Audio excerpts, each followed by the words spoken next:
Soilmec, a leader in design, manufacture, distribution and support of equipment for the ground engineering industry, has introduced to the market, approximately 3 years ago, the new SR-75. A multi-purpose piling rig designed to improve the time it takes piling contractors to rig up, operate, maintain and build foundations.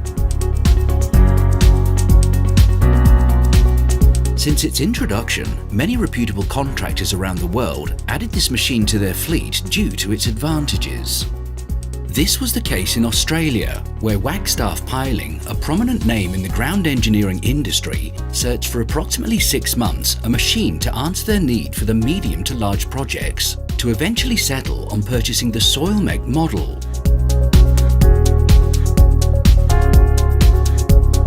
We visited the Wagstaff crew on one of their job sites to get some feedback about the machine after approximately 3 weeks of use.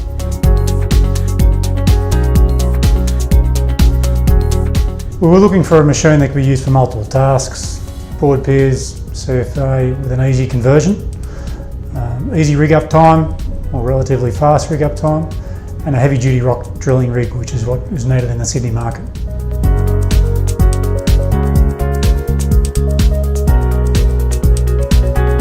One of the key factors that drove us towards this machine in lieu of some of the other machines we looked at was the conversion time from board pier to CFA, and also the rig up time from getting off the float to being rigged up, ready to go on a job.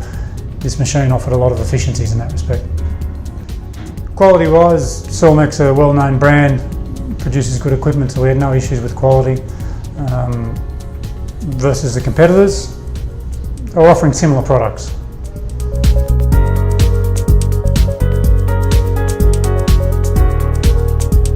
Yeah, this particular project, we're installing a retaining wall for a basement excavation. There's approximately 260 piles for the retaining wall, 900 diameter predominantly, some 750 diameter piles as well, between 10 and 16 metres long. Board piers, good solid rock drilling country in this area.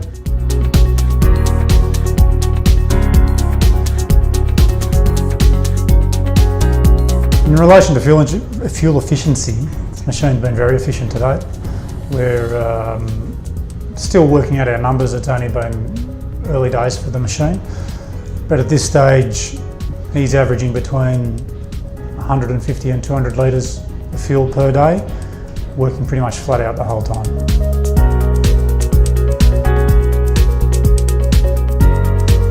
Well, one of the things we've noticed early on in working with the machine is how quiet it is.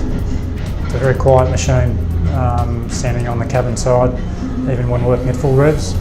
Obviously on the engine side where you've got your air intake bays, it's a bit louder, but it's a very quiet machine, which again ticks the environmental boxes around this sort of project where it's a high profile project, and having a quiet machine helps out.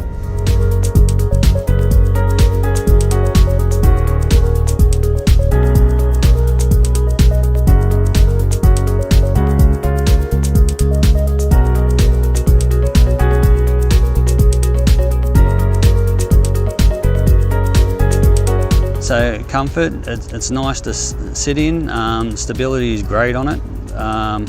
The actual, when you grab onto the winch with a full auger, yeah, you don't actually feel a rock or anything like that. Yeah, so stability wise, comfort wise, it's got everything going for it, yeah. Fuel efficiency on this machine has been excellent, yeah. We've done an average on it, roughly, and compared to the other machines, this is really good. The most we've ever done is about 230 litres for 2 days, and that's working it hard, where the other machines are probably, that I've been in, and I'm talking mainly the big one, which is roughly on par with this one, was taking about 500 litres. Self-mounting counterweight was brilliant. It's finding that point. I think once you find the point where you've got to be, you virtually have to put a mark there, so you don't have to boom up as far or not enough, so you know exactly where that is. Just save you a bit of time. That'll come with time of learning the machine. But yeah, to lift it up and hit a button and then the pins automatically go in, yeah, that was just brilliant. Yeah, we've got other machines where you've actually got to manually bolt them up, which is a pain. It's an absolute pain. So.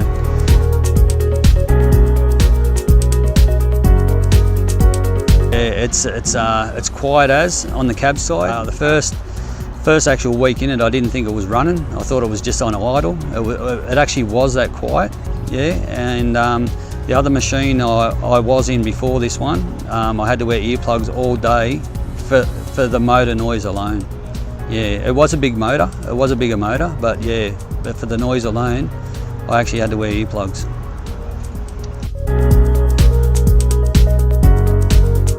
Productivity, we're pushing, we're having dramas with concrete on here, but we're getting 8 a day pretty easy. That's drilled clean and caged, so we probably could bump that up if we get better service with the concrete. I reckon roughly we'd probably drill anywhere from 14 to 16 a day, yeah, doing it easy. Yeah, average depth, say about 11 metres, probably doing it in about 23 minutes. Yeah, and that's a good thing too with the actual depth counter on it. It's actually got the timer on there too, so you actually know how long it's actually taking you to do the pole rather than trying to work it out yourself.